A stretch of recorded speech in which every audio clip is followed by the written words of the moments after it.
Tita, saan tayo pupunta? May pagagandahin tayo. Ganda lang din naman ang puhunan ko.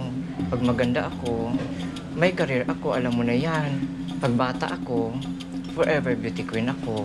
Dali! Choto, Mateo!